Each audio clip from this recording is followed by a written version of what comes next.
ओम नमः शिवाय। हर हर महादेव। आप सभी को सावन के सोमवार की ढेर सारी शुभकामनाएं। आज की वीडियो में हम जानेंगे कि पार्थिव शिवलिंग बना करके हम सावन में या फिर सावन सोमवार के दिन पार्थिव शिवलिंग का पूजन कैसे कर सकते हैं।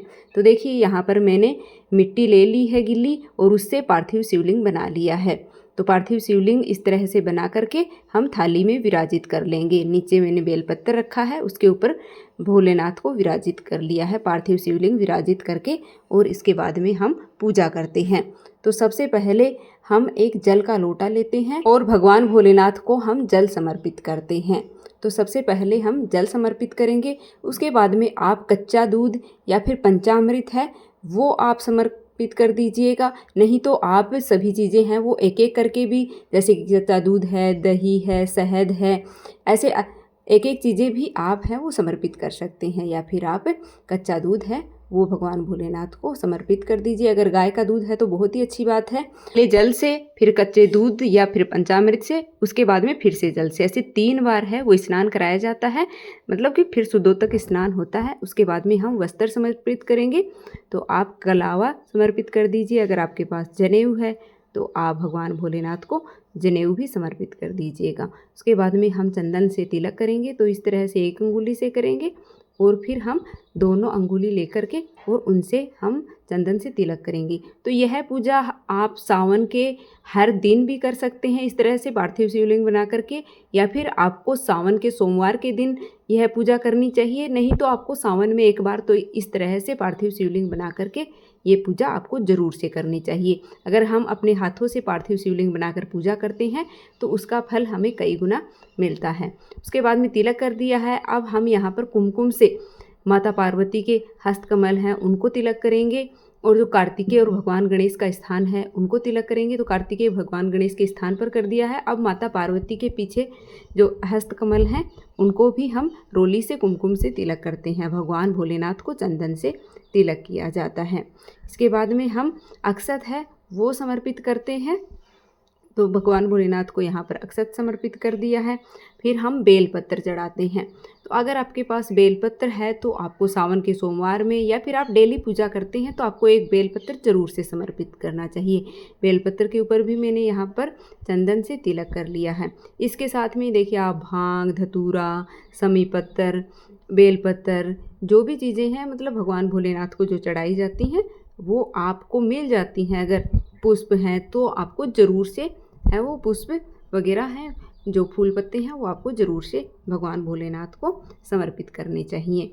तो जो भी आपको मिलता है वो आपको ज़रूर से समर्पित करना चाहिए। केतकी का फूल है वो चढ़ाया नहीं जाता है। बाकी आप जो फूल आपको मिल जाते हैं, भांग, धतूरा है, समी पत्तर है, तो वो सब आप यहाँ पर चढ़ा दीजिए। फिर हम शुद्ध देसी घी का दीपक जलाएंगे।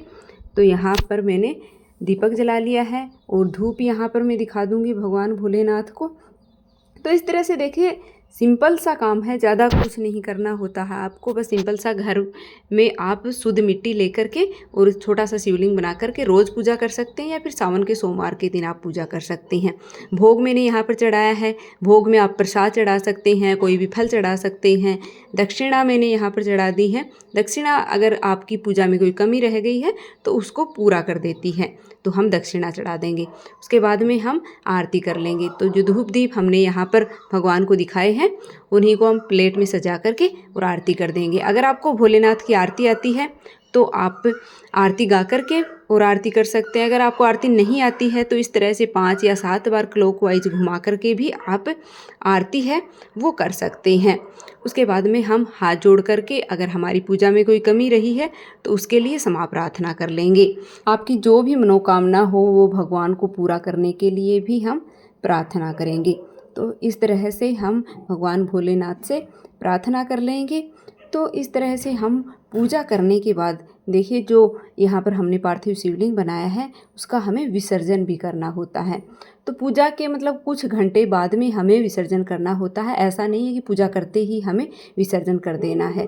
पूजा के अगर आप सुबह पूजा कर रहे हैं तो शाम तक आप विसर्जन है वो कर सकते हैं। तो विसर्जन करने के लिए देखिए आपको क्या करना है, थोड़े से हाथ में अक्षत लेकर के हम यहाँ पर भगवान भोलेनाथ को समर्पित कर देंगे और उसके बाद में हम एक शुद्ध जल का पात्र है वो भर लेंगे और जो भोग प्रसाद प्रसाद हमने चढ़ाया है वो हम घर में सभी सदस्यों को बांट देंगे। और जो फूल पत्ते हैं वो हम भगवान भोलेनाथ के साथ ही जल में विसर्जित कर देंगे। तो इस तरह से देखिए प्रेम पूर्वक हम भगवान भोलेनाथ का जो शिवलिंग है उसको उठा करके और जल में विसर्जित कर देंगे। तो एक बड़ा सा पात्र है वो आपको भर लेना है और इसमें कुछ देर के लिए छोड़ देंगे तो ये मिट्टी है वो घुल जाती है और फिर हम किसी भी पौधे में इसको सींच देते हैं। आप तुलसी के गमले में इसको नहीं सींचना है आपको, बाकी आप बेल पत्तर या समी पत्तर या कोई भी पौधा है उस जगह पर आप इसको सींच दीजिएगा। मतलब जिस जगह पर हमारे पैर नहीं पहुंचते हों ऐसी जगह होनी चाहिए साफ़ सुथरी, वहाँ पर आप इस जल को है वो विसर्जित कर दीजिएगा। तो इस तरह से हमें भगवान भोलेनाथ का विसर्जन करना होता है। बहुत ही सिंपल तरीका है। इस तरह से आप रोज़ पूजा कर सकते हैं। अगर आप सावन स्नान कर रहे हैं तो अगर आप सावन के सोमवार के दिन यह पूजा करने चाहते हैं तो उस दिन कर सकते हैं, या किसी भी दिन आप सावन के महीने में यह पूजा कर सकते हैं।